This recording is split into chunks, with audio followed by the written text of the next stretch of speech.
કેનાલના કામમાં ભ્રષ્ટાચારને ઉજાગરતા ખોટા કેસમાં ફસાવાની અધિકારીની ધમકી, ખેડૂતોએ એકતા દેખાડી ખેડૂતોને છોડાવ્યો પરસેવો। શ્રી રામ જય રામ જય જય રામ।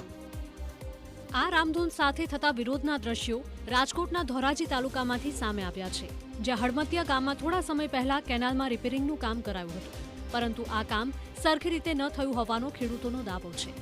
ખેડૂતોનું કહેવું છે કે થોડા સમય પહેલા જ કેનાલની કુંડીઓ નવી બનાવવામાં આવી છે, પરંતુ નવી બનાવેલી કુંડીઓના કામમાં ભ્રષ્ટાચાર આચરવામાં આવ્યો છે।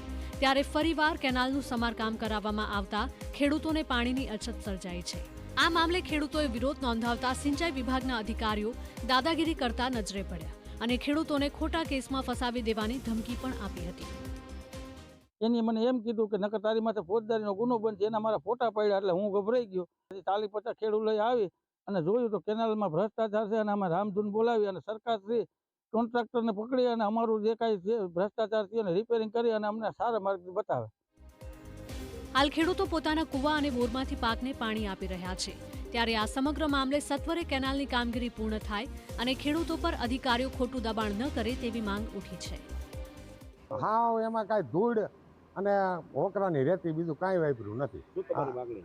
અમારી માગણી બધું રિપેર કરે અને હવે રીતે ખોટી રીતે ખેડૂતને કોઈને દબવે નહીં।